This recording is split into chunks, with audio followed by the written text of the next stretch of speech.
जय सावित्री माता की सभी दर्शकों का दिव्य कथा यात्रा में हार्दिक स्वागत है। आज हम सुनेंगे वट सावित्री व्रत कब है और इसे कैसे किया जाता है। वट सावित्री व्रत की वह पावन कथा जिसमें एक पत्नी की भक्ति और संकल्प ने यमराज को भी झुका दिया। वट सावित्री व्रत सोमवार 26 मई 2025 को है। यह व्रत ज्येष्ठ माह की अमावस्या को मनाया जाता है। व्रत की विधि इस प्रकार है। प्रातः स्नान कर स्वच्छ वस्त्र धारण करें और व्रत का संकल्प लें। अधिकतर महिलाएं निर्जल व्रत करती हैं, कुछ फलाहार भी करती हैं। पूजा की थाली में चंदन, रोली, अक्षत, फल, फूल, धूप, दीप, कच्चा सूत आदि रखें। वट वृक्ष यानी बरगद के नीचे बैठकर उसकी पूजा करें। सावित्री सत्यवान की व्रत कथा पढ़ें और सुने।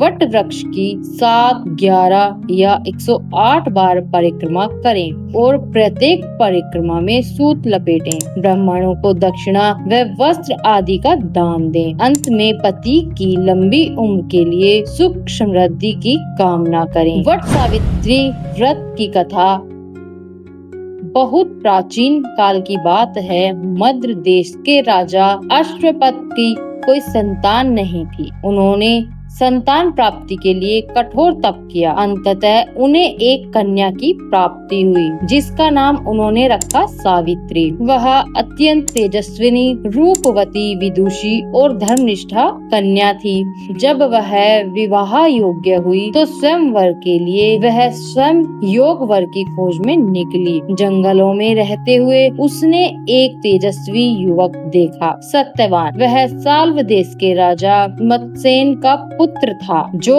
अब राज्य में वनवास में था। सावित्री ने उसी को अपने पति रूप में चुन लिया। लेकिन जब वह वापस आई और अपने निर्णय की जानकारी दी तो महर्षि नारद ने कहा, सावित्री सत्यवान तो धर्मात्मा है परंतु वह अल्पायु है। 1 वर्ष में उसका देहांत निश्चित है। तब भी सावित्री अड़िग रही। उसने कहा, जिसे मैंने एक बार पति रूप में चुन लिया वही सदा के लिए मेरा स्वामी है। राजा अश्वपत ने विवश होकर विवाह की अनुमति दी। विवाह के पश्चात सावित्री अपने सास ससुर और पति की सेवा में लग गई।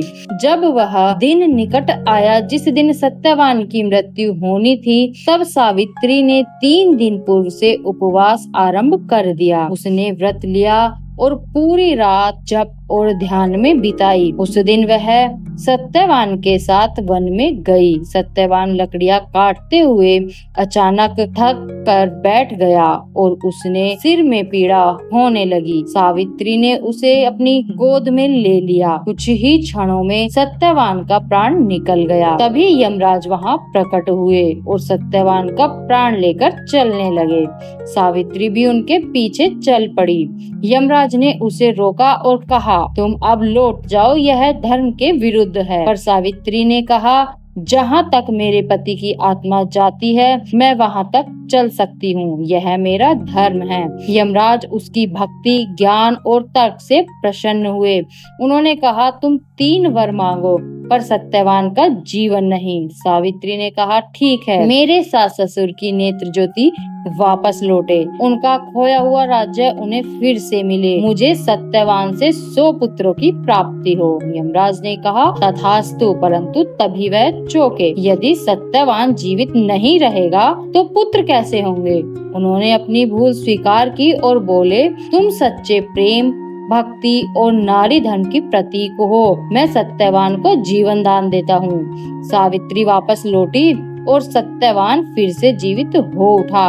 दोनों सास ससुर के पास लौटे। द्युमत्सेन की नेत्र ज्योति लौट आई और उनका खोया राज्य भी उन्हें वापस मिल गया। इस प्रकार सावित्री की अटल निष्ठा, उपवास, सेवा और संकल्प ने उसे सब कुछ लौटा दिया। इस दिन की याद में ही हर वर्ष ज्येष्ठ माह की अमावस्या को सुहागन स्त्रियां वट वृक्ष की पूजा करती हैं।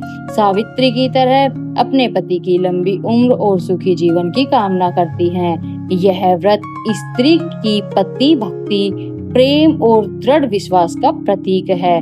सावित्री की तरह नारी की शक्ति और त्याग इस व्रत में दर्शाया जाता है। प्रेम में शक्ति है, नारी में साहस है और भक्ति में वो बल है जो मृत्यु को भी परास्त कर दे। बरगद के पेड़ की जड़ों में जैसे जीवन की गहराई है, वैसे ही सावित्री की भक्ति में अमरता का वास है। यदि आपको यह कथा प्रेरणादायक लगी हो तो कमेंट में लिखे जय सावित्री माता और इस वीडियो को जरूर शेयर करें। ऐसे ही भक्तिपूर्ण कथा व्रत के लिए दिव्य कथा यात्रा को लाइक, शेयर और सब्सक्राइब करें।